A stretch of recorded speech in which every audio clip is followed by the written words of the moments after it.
The following program is produced by the Tech Talk Radio Network. Welcome to another episode of Tech Talk Radio. I'm Andy Taylor. I'm Shawn DeWeird.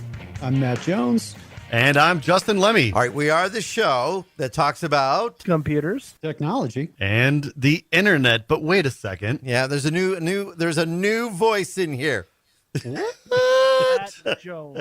Matt Jones. That's a great name. It's like a secret agent name. Are you 008? So I was in this class my freshman year of college in like 2006, before like geolocation, everything like came into social media.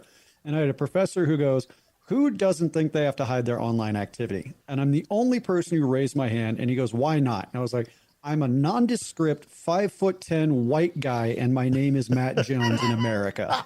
Goes, Yeah. Okay. Anyone besides John Smith in the corner over there. His parents that's clearly true. named him for anonymity, and we all know what he's going to do when he grows up. So yeah, anyone else who doesn't want to destroy the point that I was just trying to make.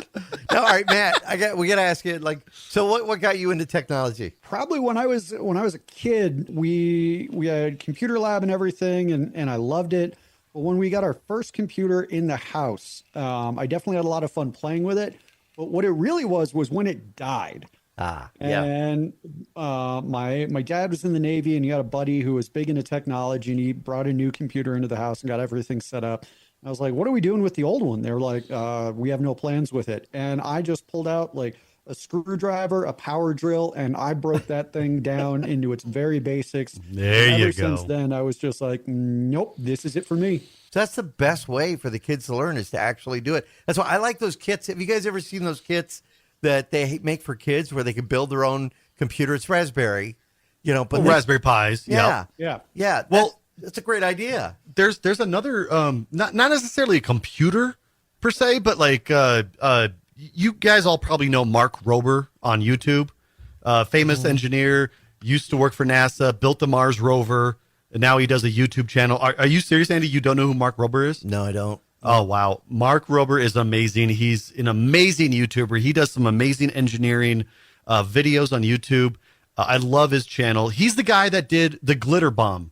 But the people that are stealing packages. Yes. See, Okay. Everybody knows the glitter bomb. Now I know him. Yes. Yeah. He's the guy that engineered. V4 of that now.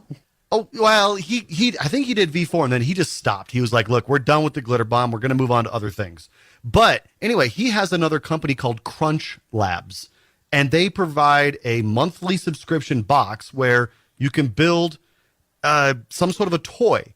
And it can be a lot of, every month is different, but also it includes an exclusive YouTube video that is not public that you can watch. And basically it's Mark Rober walking your kid through how to build this Crunch Labs box and what it can be used for.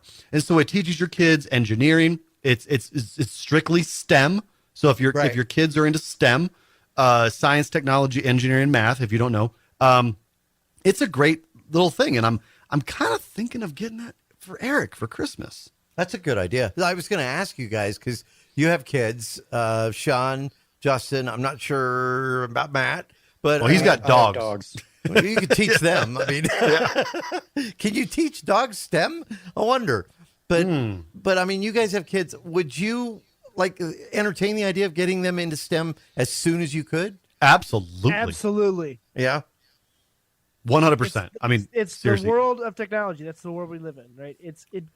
We would put our kids at such a disadvantage if we don't encourage them to adopt technology, right? Yeah. But that isn't saying don't learn other things. But technology is going to be the forefront of the next 10 years of our life. The future, right? Yeah. But see, that's the thing is that when you say technology, Shawn, you're only talking about 1/4 of what STEM stands for. So STEM is teaching you science, it's teaching you technology, it's teaching you engineering, and it's teaching you mathematics.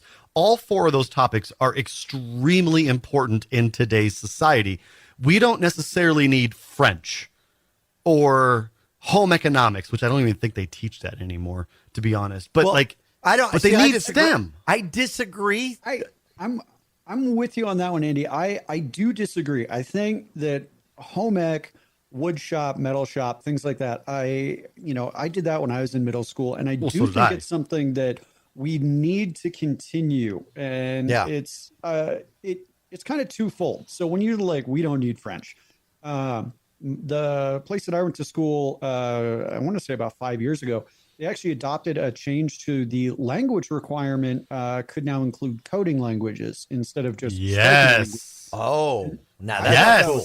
I thought that was awesome, but I know this is Tech Talk Radio, but I think we also do a mild disservice to the future generations by saying you need to do STEM, you need to be in technology, you need to go to college. We are also in the U.S. facing a massive decline in our skilled trade workforce because we keep telling them you have to go to college to be successful. You need to go get a 4-year degree and get the debt equivalent of a small house with you. to be successful. And I think we need to put those things back in school for home economics, wood shop, metal shop, auto shop, because there are people who are not going to be technology oriented, but they might have an innate talent to do welding or carpentry. And I think that's something that Germany actually does very well. Is part of your education, you actually have to go do a small apprenticeship in a trade. You have to work inside that workforce. Mm-hmm. And I think that's something we're definitely missing. So absolutely, I don't completely agree with the remove it, but I do think we need to increase the focus as well as the traditional trade style jobs, but also do things like the school district did where, hey, you prove proficiency in Python, Java, those complete your language requirements, because you are still technically learning a new language. Right. Can we just agree on one thing? What would that be? Can we just please get rid of Common Core math? Oh God, yes. It's like that thing from The Incredibles. Math is math. Yeah. Here's one of the things that I don't like about this. You see the ads on television for services like Chime, and you see these others where they're trying to get the youth to understand, hey, you can get an advance on your paycheck, live beyond your means, but don't worry, we're going to front you $200 and then we'll take it. And we'll take a small fee out of that. And that's like the worst kind of economics to think about. Yep. Like with home ec, I remember you learned how to balance a checkbook, make a budget, do some I of never those got things. that in home ec. See, I did. And I thought Not that in civics. Yeah, or to understand, finances and how they work. The problem is, no, I don't think the kids learn that unless the parents sit down and teach them. But you've got these ads now, social media, directing them to go ahead and, hey, live beyond your means. Take out a credit card when you're 18. Exactly. And that scares me. It's because all of this education at this point is not driven to teach. You are driven to perform on test scores. And ever since we adopted that, where the metric of how well you're doing is how well you do on a test. Shockingly, not everybody's a good test taker. And with that, yeah, Shawn, yeah. I had a feeling we might have one or two people in here who were like that because, I know Justin. But we need to go back to actually educating, teaching financial literacy, teaching basic life skills. People don't know how to balance a checkbook anymore because, no one really carries a checkbook anymore. But you need to know how to create a budget, balance a budget. How to find your means, how to live inside of those means. We need basic life skills. Here's how you do taxes. Because God, that's super fun to figure out when you're an adult for the first time. You don't think that's going to go away? No, there are certain things that are guaranteed: life, death, and taxes. Yes, we need to go back to truly educating. As here's basic life skills that we just don't teach them. I mean, I remember going to college and walking into the laundry room, and there was this girl just staring, utterly confused at the washer and dryer. And she was like, I've tried to dry my clothes like 4 times and it won't dry. And I pull out the lint trap and out comes like a lint clod, like the size of Encyclopedia Britannica. I'm like, it's not drying because there's no air going to the dryer. And when the building burns down, this is going to be the cause. That's the cause. Yes. There's so many life skills that we just don't teach anymore. And you got to figure it out through YouTube. I mean, there's a YouTube channel that is this guy who is just being a dad. And he's like, yeah, hey, what is it? Like, it's like, I know that channel. He's like, hey, it's dad here. And today I'm going to teach you how to. I'm like, we are failing utterly as a society for not teaching those basic life skills to these kids. If you need a YouTube channel on but from your virtual dad, that's how bad we are right now. Yeah. Yeah. But Harry, when it comes to technology, though, what do you guys think about this? And I've thought about this. I've got, and this is my argument for having so many old computers in the garage, right? Because I've been asked about them, and I said I'm saving them for August. August is my grandson, because one day I'm going to show him how to build a system. And my wife said, those aren't going to be, there's nothing to it. And I said, but then they'll learn the basics. He'll learn from the start: hard drive, motherboard, CPU, memory, video card, case, and how to like install it. Even, and she said, that's not even going to be in use anymore. You know, I was going to say, none of that's going to be around anymore. Yeah, he's 3. He's or 2 right now. So, you know, in 10 years when he's ready to start learning, probably it's going to be just a glowing cube. Like, it's going to be all AI infused. I mean, that's my excuse right now too for all the computers I have. Is that it? I got to teach Max how to build computers at some point. Yeah. Matt, what do you say? I don't have a kid, so I don't have an excuse when my wife's like, why do we still have all these computers? I'm like, reasons. Yeah. It's like that big box of tangled cables. It's because one day I might need it. And as soon as you get rid of that box of cables, you're going to find a cable that you need. I found a cable the other day. I have no clue what it goes to. It's a USB cable, but on the end of it, you've got the, USB, and then the other end is a phono plug. Like, you mean like the plug, like a 3.5 millimeter? Yeah, but I have no idea what I would have used it for. If memory serves, and we're going back to the dark times, which is what I refer to when I work for Best Buy. Those cables were usually used, like the USB would go into your computer, the phono would go into like a record player or something like that, and it would be used to help record the analog into digital. There you go. But wouldn't there have to be like some sort of a DAC in line, a digital to analog converter, or vice versa? Potentially. We're going back like 10 years at this point, so I don't know, man. Some quick Google foo. Right. What did you find? See, Shawn is good at this. It's used for in-car audio. In-car audio? Oh, yeah. It would go into the back of the audio deck and then come out into like your glove box, and you'd plug your iPod or something into that, and then it'd come through your car speaker. Male aux audio jack to USB 2.0. That would so they basically took the USB cables that are in the USB line that would be used for data, and they just use those for analog. Look at that. How much can I sell it for, Shawn? $7. Nice. 7. A nice find. You can get That's a actually portion of a Starbucks coffee for the cost of that cable. There you go. Yeah. Then you got to ship it too. But they do make USB adapters that will take in. They're very small. Right. And I have one. I have one on my desk, I think. But it'll take in analog audio and convert it to digital. My audio board, it's so weird because, I've been in radio over 30 years, and it used to be, everything was wired, just a wire to a wire to a wire. And now it's all Ethernet. It's Ethernet to, to phono, it's so bizarre, but that's how we do audio now. The new HDMIs have, if you look at the new HDMI cables, they're listed HDMI with Ethernet built into it. And speaking of, audio over Ethernet, we were just talking, this is something I do at work. So, I've mentioned on the show before that I work for Waterworld, America's largest water park.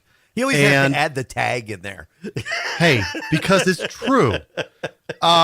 We have an audio system that goes throughout the whole park, but we're using basically all of the amplifiers are up at one part of the park, and then they just used, regular cable to take it all the way down to the bottom of the park. So the audio nearest to the amplifiers is nice and loud.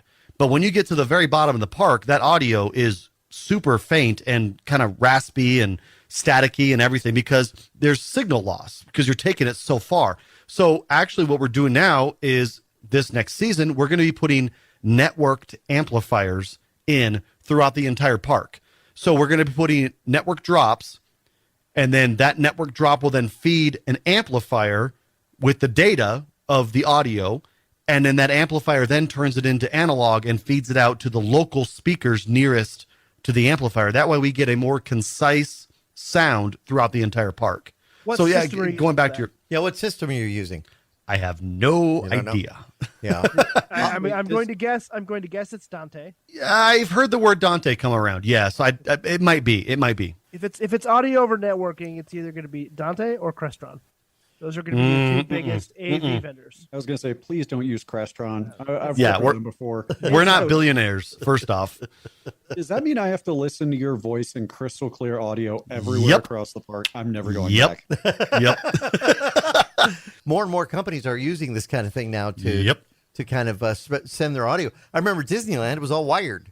You know, I'm wondering if they're doing it differently now.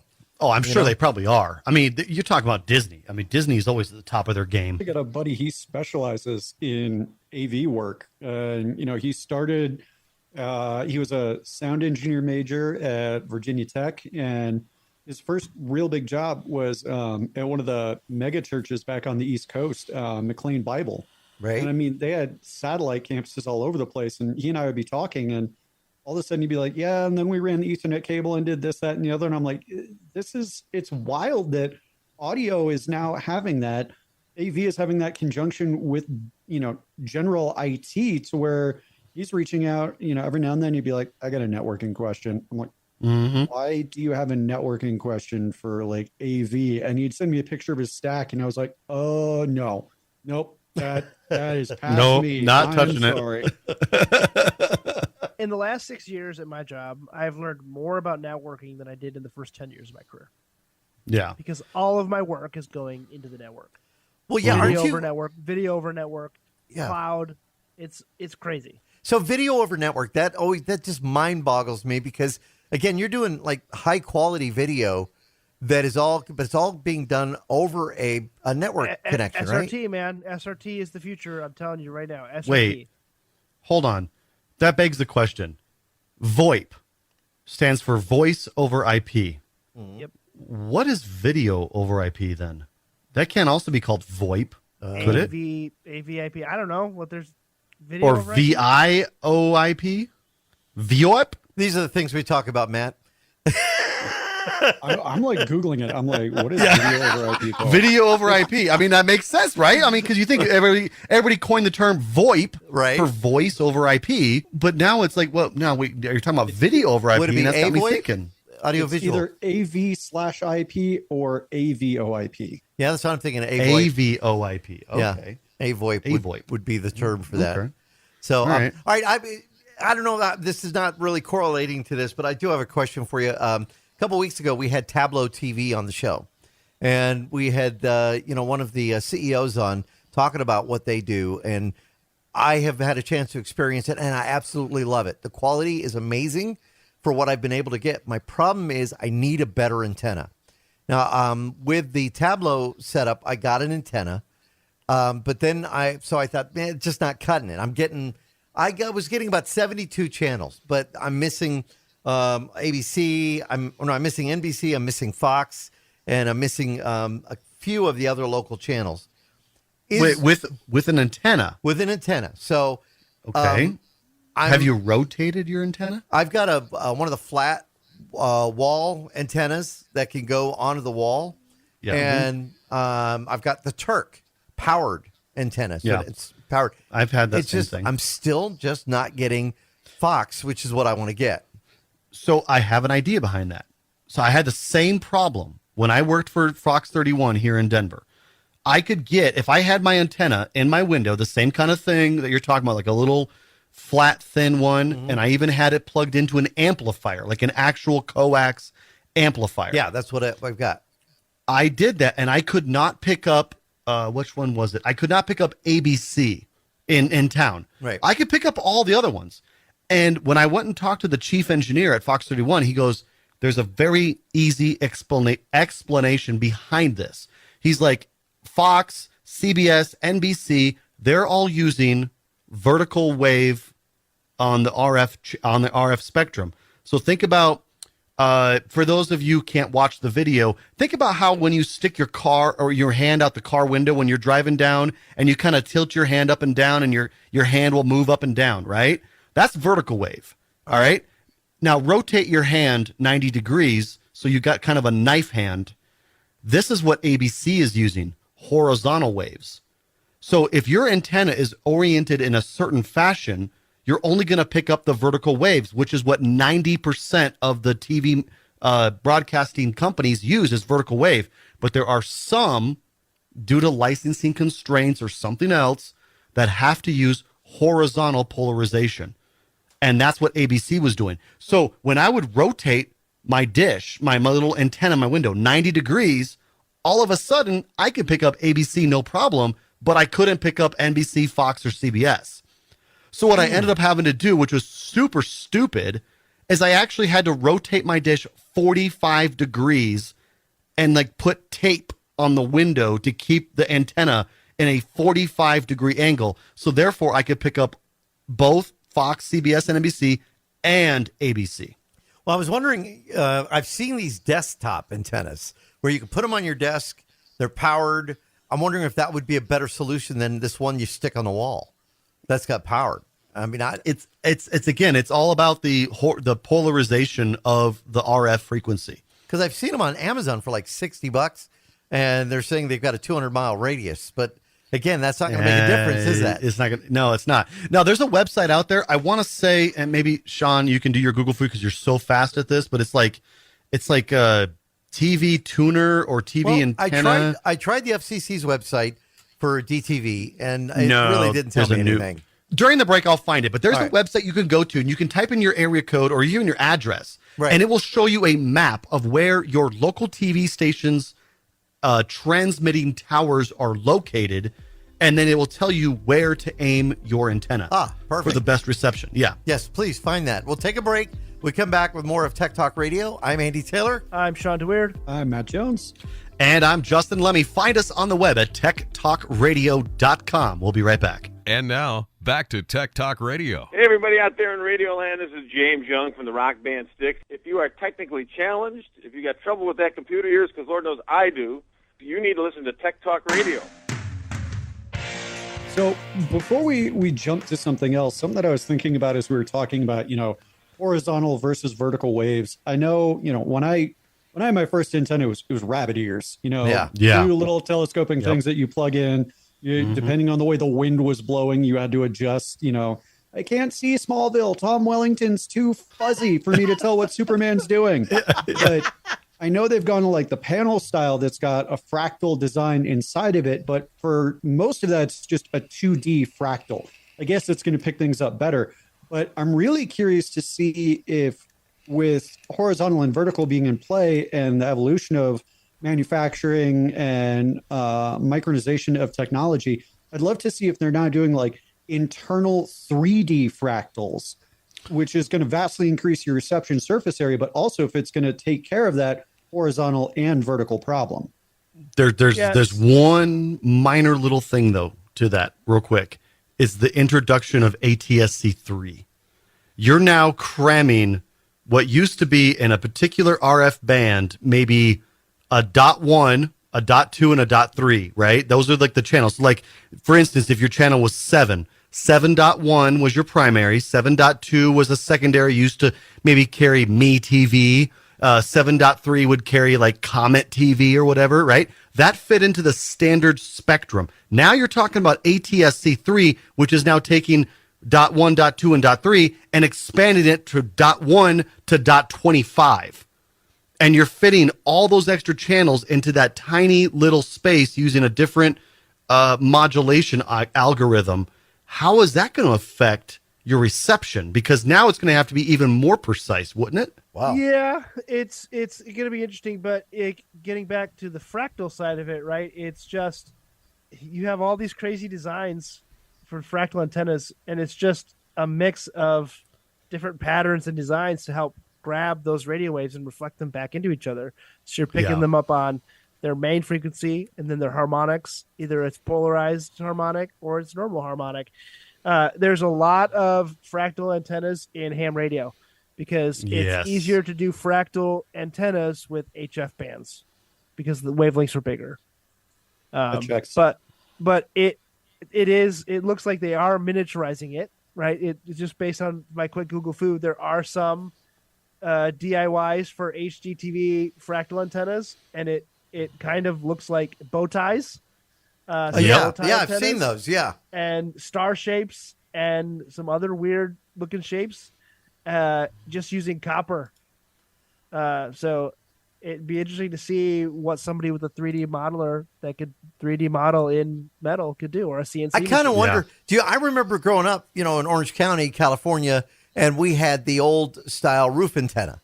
That thing went up. I kind of wonder, would that still be a better situation to have that? Well, yeah, so you could get a Yagi. Those are called Yagis, right? It's Yep. a multi-beam, but depending on, it's UHF or VHF, right? But they make multi-beam Yagis for both VHF and UHF. I have one for my ham radio stuff, that's how I used to talk. That's what I used to talk to the space station. But yeah, you could get one of those, but it depends on those are very directional. Oh, they are? So Oh. are all of Yep. your TV stations near the same spot? Well- like the Grand Rapids market, where I did most of my beginning of my career in, all of the antennas are in the same 3-tower section near Wayland, Yep. Michigan. Same in Meaning- Denver. Meaning I could swing my antenna straight south from my apartment and pick up all the stations because they were all radiating from that same location. Got it. But then if I wanted to get the stations in northern Michigan, I could just rotate it 180 degrees and point straight north and Yeah, catch the so- bottom edge of northern Michigan TV stations. So this is how most cities are designed this way, where the transmitting towers from your TV stations are usually on top of the same mountain, usually the highest point.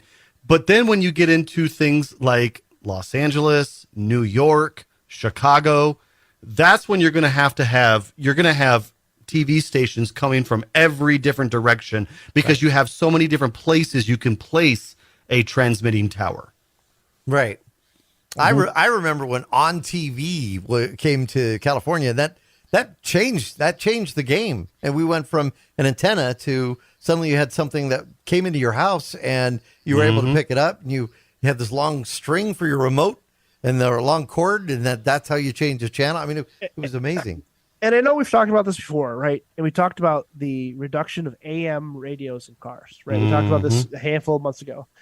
We are going to, this is my opinion, but I believe we are going to see a reduction in broadcast television. You think so?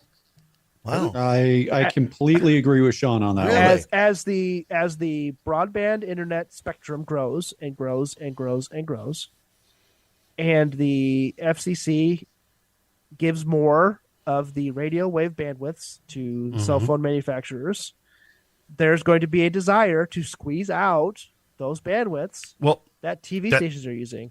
That's why they moved to ATSC3, is to fit more content within a smaller bandwidth. The money is not going to be there. The money is going to be in broadband and streaming. There's not going to be an incentive to do traditional over-the-air television anymore. Now, granted, it's going to be there. It's going to continue to be there. It'll always It's kind of mandated by the federal government, isn't it? It is, but there's no requirement to put content there. Right. There's requirement to do emergency services. There's requirement to do public access.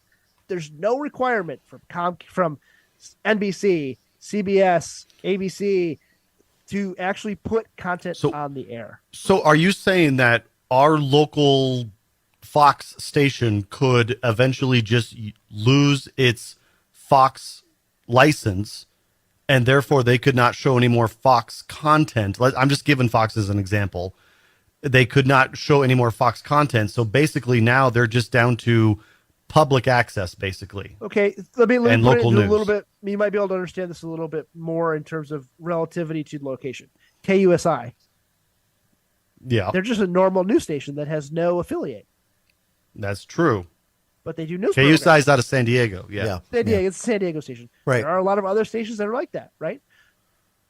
The government is giving Channel money to Fox 2. Oh, no. to have the license to the space. They give them the space for free and say, use this space. but there's nothing that's stopping them from not putting good quality content there and forcing subscribers to move on to a paid premium place to get the content they want to watch. I do know that we're starting to see some of our local channels. I'm starting to see more news broadcasts. Yes, I was just going to say that. We're normally you got maybe a block, a half an hour, and that then it was your national news or NBC, their big program, Today Show, etc.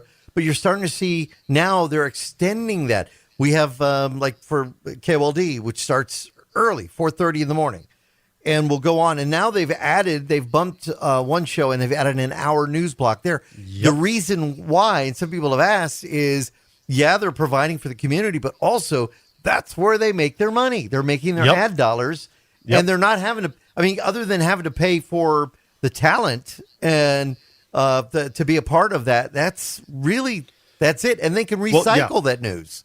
Yeah, local news. When I was working in the news industry, local content, whether it be your local newscast or like a local variety show or something that was local to your community, that's where they could sell 100% of their advertising and make 100% of that revenue. Whereas when you're in prime time, when you're doing Fox, CBS, ABC, NBC, whatever, even morning prime time, which is like Good Morning America, Today's Show, whatever it is, right? You're splitting that revenue with your main carrier, like your CBS, your ABC, your NBC, Fox, whatever. So when they do that, and I've noticed, yes, you're right. I've noticed even our local one, they start at 4:30 a.m. They used to go to 10. Now they're going to 1 p.m. Wow. And then they have a 2 p.m. broadcast from 2 to 3. And then they have their 4:30 till 7 broadcast. And that's the thing, that they can recycle those elements. They've already shot them. They've already put them together in packages. Then you can recycle it pretty easy. Shawn, you were in the industry. You go out and you shoot a package. That's going to air throughout the day, maybe even later on in the week. Well, and if you haven't seen them on the internet, just Google it and look for the stories that are told on every major market news station, because a lot of that stuff is a subscription that companies pay for to get the news that's generated for them. And Sinclair, all these large corporations that own the majority of the news stations pass this along between all of their sub-sister stations, and they have to air the content, and the content is the same. Yeah. So they have their corporate offices, they do these news segments, and they just get pushed down on the server. You download it, you run it. There is and it's funny because on KOLD, there is another tech guy. And I remember when I saw it for the first time, I sent a note to Andrew Capasso, who I will say has announced that he is going to be leaving KOLD and KMSB. A great guy. I love working with him. When I sent him a note, I go, hey, I'm being bumped out. And he says, no, he says, it was a corporate thing. So they're doing it corporate, this tech segment. And again, it's like you said, it's being pushed to all the gray stations or all the stations, and that's sold as a package. So again, they just produce it one time, and it's all over the place. Well, look at what's his name, Rich on Tech, right? Yeah, Rich DeMiro. Yeah. Rich DeMiro. He used to be based out of KTLA. Is he the guy that took over for Leo too? Yep. Yeah. That's where I was going with this. Is he was just a KTLA guy. Now, granted, KTLA is a massive station, even though it's not one of the top 4, like in terms of the big broadcasters. It's a CW affiliate. Yeah. But KTLA News is one of the highest rated news programs in the Los Angeles market. Yeah. And this guy does a tech segment, and all of a sudden, now he's doing it for San Diego. When I was working there, he did it for like a bunch of other stations, and now look at him. He's now taken over for Leo Laporte, the tech guy. It is now Rich on Tech. He does a good job. He really does. He's no Leo though. He's Leo had a certain way of doing it. Leo's been on the show, and I have a lot of respect for him. He did a good job, and I think his wife still runs the whole thing, right? And Lisa, and I think Rich. I don't know. Rich is a part of that, so I don't know. I don't know how they're working that, but yeah, I mean that's the whole thing. Is again, we're seeing them stretch it because that's where their dollar comes in, and it's all about making money. But let's face it, when you get ready for work in the morning, you turn on the local. I don't turn on CNN. I don't turn on Fox or MSNBC. I'll turn on the local, Fox 11 or KOLD, and see what's going on.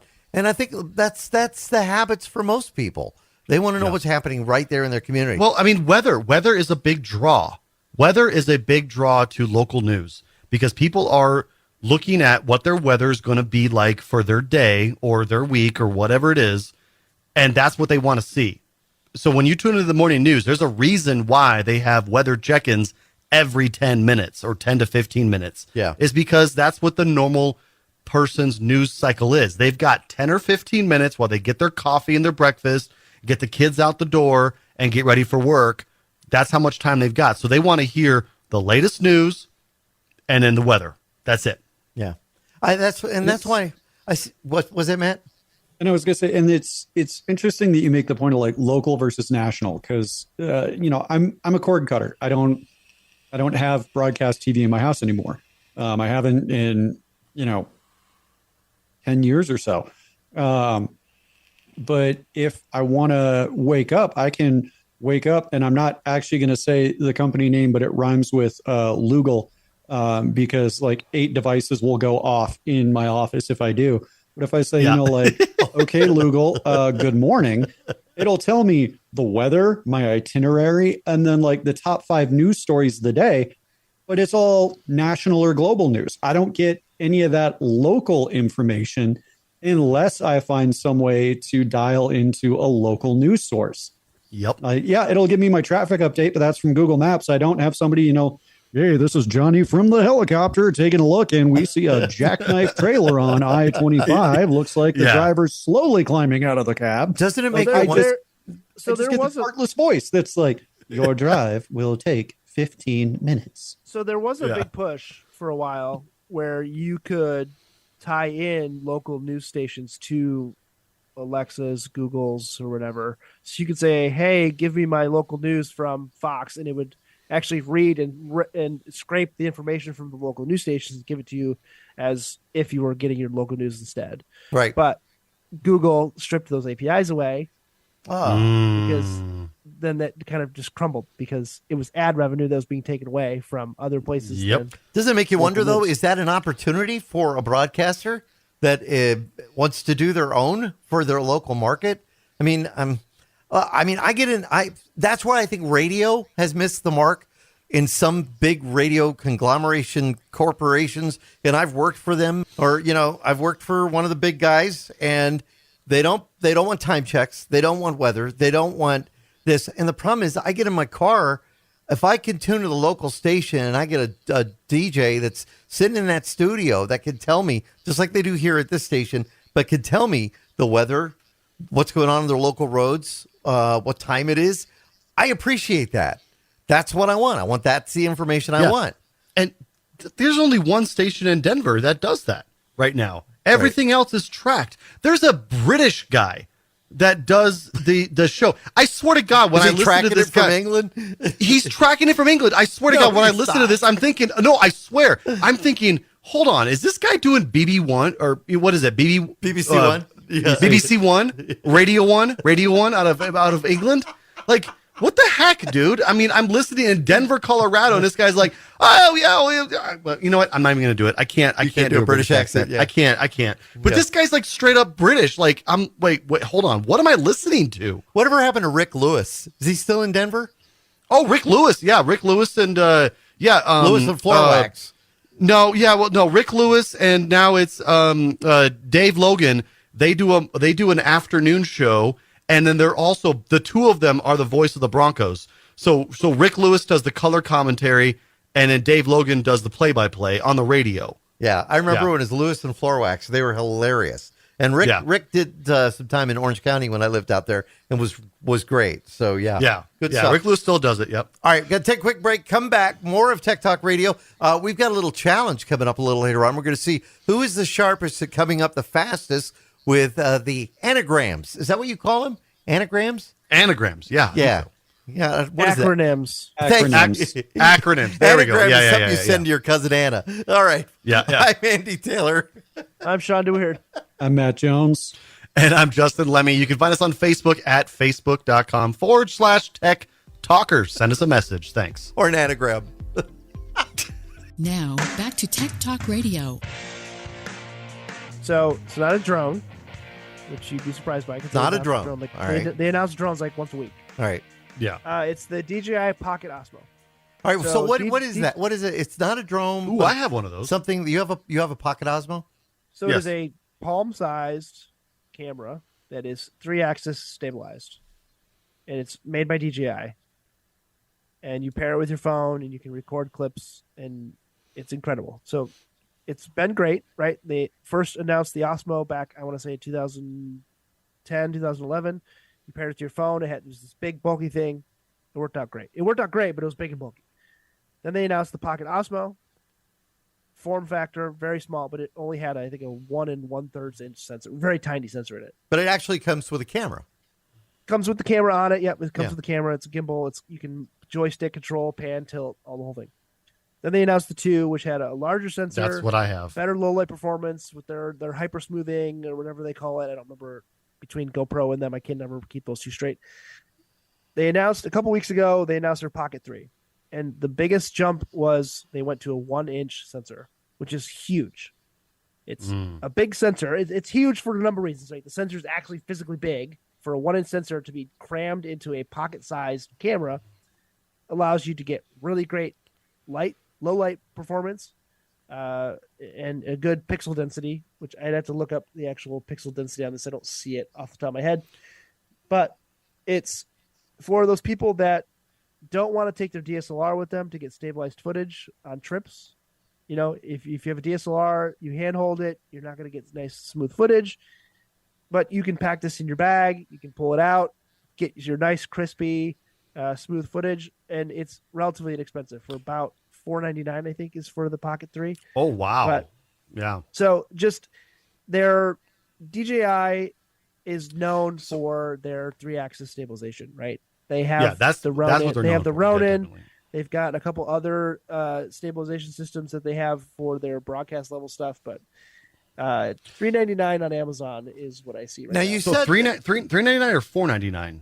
$399 on Amazon. I just Okay, looked it up. because I have the Pocket 2, and I love it. I love the Pocket 2. The only gripe that I have, and this is probably me as an old man, but the screen, the preview screen size was just so small. Like I had to wear my reader glasses just to be able to see what I'm trying to film, which then forced me to look at the screen and not at the surrounding, what I'm actually experiencing in real life. So Where they I would increased the love it to size have. it's a okay. it's a 2-inch size screen now. So the screen Okay, is much so- larger also. That's nice because this one is like probably less than an inch screen, and it was nice and small. I mean, it really does fit in your pocket, and the stabilization, and it records at 4K video, 4K at 60 frames a second, or 1080p 4K. at 120. The Osmo Pocket 3 will do 4K at 120 in 16:9. So it Wow. doesn't use the full 1-inch sensor, right? Because I think that'd be like I don't know what the aspect ratio on that would be if they used the full sensor, but yeah, if you like I said, if you want nice, good, stabilized footage for a relatively prosumer level budget, this is going to be where you want to go. All right, now you had Wow. mentioned that you tie it to your smartphone, right? The footage, is it recorded onto the Osmo 3 itself, or is it recorded onto the smartphone? It is recorded to your phone. Okay. Well, so the Osmo 3 doesn't have a SD card anymore because the Osmo 2 has an SD card. It says, and I don't have it. Because the way the Osmo 2 worked was that you would use your phone as the controller. So you could actually plug the Osmo 2 into the USB Okay. port on the side, and then you could hold your phone and the Osmo would hang off the side. And then you could look at your phone. It was a much bigger screen, but then you're kind of always constantly wondering, is the Osmo going to fall out of the USB slot? So you're kind of like walk around with two hands, and that kind of sucked. So I was quickly skimming this. I did misread, right? It has no built-in storage. So you do have to supply a micro SD card, Okay, good. but it doesn't have any built-in internal storage on its own. Yeah. So you have to provide an That's external okay. storage. that's I the see way what you're saying. DJI. Yeah, that's what DJI always does. Yeah, this article made it seem like it didn't have any internal storage, which I couldn't believe. So I kept scrolling through and finally read that it. But if you want to, you could have it stream to your phone, and then you could edit the video on there and then post it. I mean, if you're Yeah, so actually, DJI was one of the. This is a fun fact. I did this when I was at Fox. Is DJI was one of the first companies to allow you to do RTSP streaming out of the Osmo. So originally, and this is a whole other level of nerd for me, right? Is I took the Osmo, connected it to the station network, put out an RTSP stream, right. had a server running Nginx, pulling in that RTSP stream, spitting it out a decklink card via FFmpeg. So I was taking a live stream from the Osmo over the station network and getting it into baseband into the switcher. Can I just say something real quick? I'm looking at this DJI website. This DJI Ronin 4D looks amazing. This is like Hollywood level. What is looking? what is that? Is that a Steadicam. drone? Oh, it's a Steadicam. No, it's a Steadicam, but it's a full on like camera with a gimbal attached to it. That looks amazing. Yeah, so if you start getting into the DJI stuff with their DJI transmission and their DJI Ronin, you can actually do wireless control, and actually you can get steering crank wheels and stuff for like full on cinema level quality pan, tilt, zoom from remote. They went very quickly from a moderate level drone company to a industry leading gimbal stabilization company in a matter of a decade.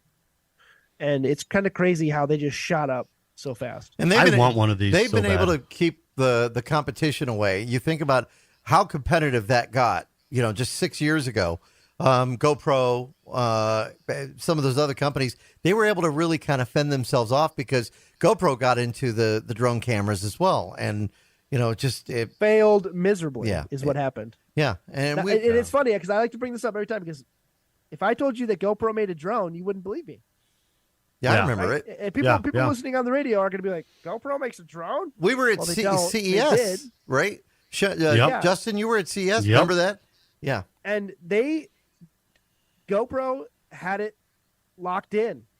They were the first ones to do it to where you could just take your GoPro and jam it into a drone and take it off and fly it and get stabilized video. And I don't know what they did, but they missed it. And Okay, you said you found it for $3.99 On Amazon. so okay, because on the this- official website for DJI, it's $5.19. right. So But why? I'm gonna put Tech Radar on blast. Their article stinks. So I'm reading Wow. the Tech Radar review of the Osmo Pocket 3, and Right. Because I was this about to article buy is- one until I saw that. No, this article is a mess, and it's got links for the Action 3 in here where it should be for the Pocket 3, and this stinks. This article stinks. All right. Mhm. So but on Amazon, what did you find it for? Or you didn't? $5.99. $5.99. All right. So you're going to spend a little more. And there's one thing I'm seeing on this that we're not quite talking about is an 80% charge in 16 minutes. Mhm. Wow. And the DJI Pocket 2 was an 80% charge in 48 minutes.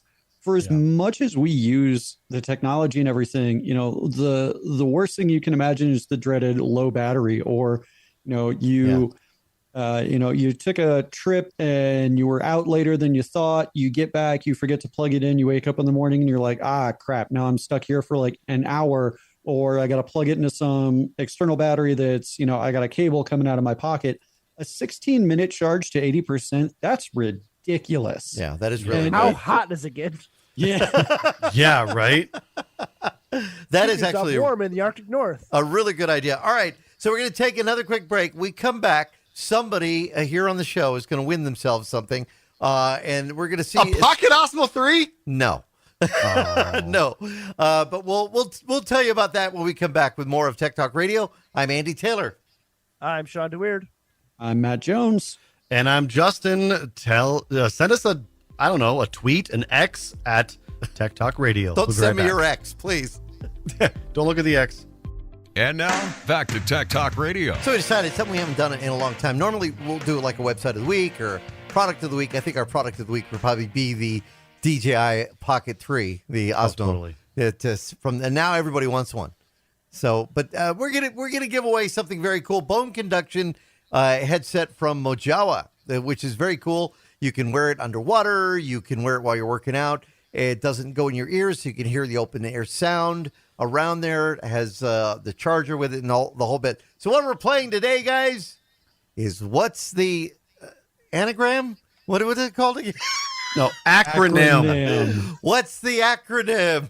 All right, so I'll say what it is. I'll say the short, and you got to call out your name when you know the answer and say what it is in long form. Like if I said LOL, somebody would Justin laugh out loud. Justin would say laugh out But loud. and the thing is, you can't just call it out. You got to say your name. Yes. If you just call it out, it's not going to count. Yeah. No. Okay. Well, maybe you did. just- All right. And I'll Okay. call upon you. Okay. All right, are you ready?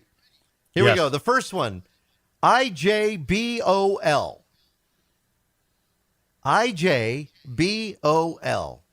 No Googling it. Shawn, I can see you typing. Oh, no typing it. I don't know that one. Nope. IJBOL. IJBOL. Never heard that one in my life. I just. You're listening to too much tween radio. You got to man. call your. Matt, I Matt. just busted out laughing. I just busted out laughing. Is it? Oh That my gets the God. point. Yes, Oh my there you God. go. All I right. didn't know that one, so I looked it up. All right. Here's the next one. AFAIK. Matt, Matt. as far as I know. As far as I know, Matt for 2 points.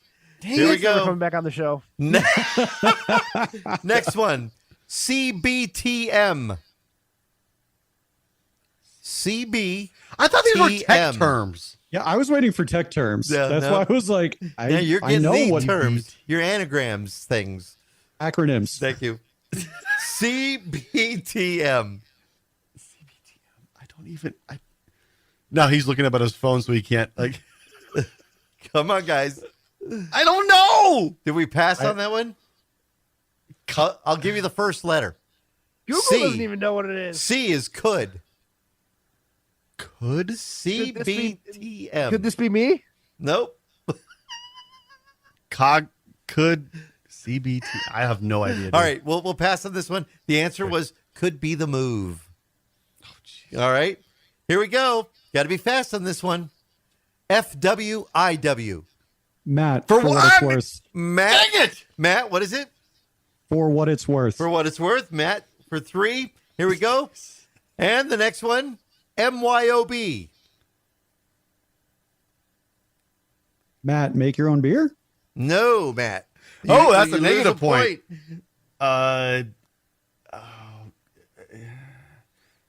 MYOB.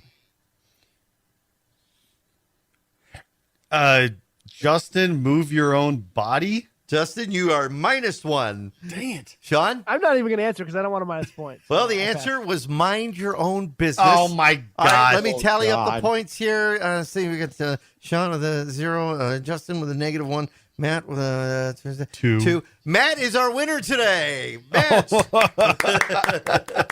you won yourself a bone conducting headset. So Thank congratulations you kindly. to you, sir. I'd say just go ahead and ship it to Justin, but I know I'd never see it, so I'll send you my address.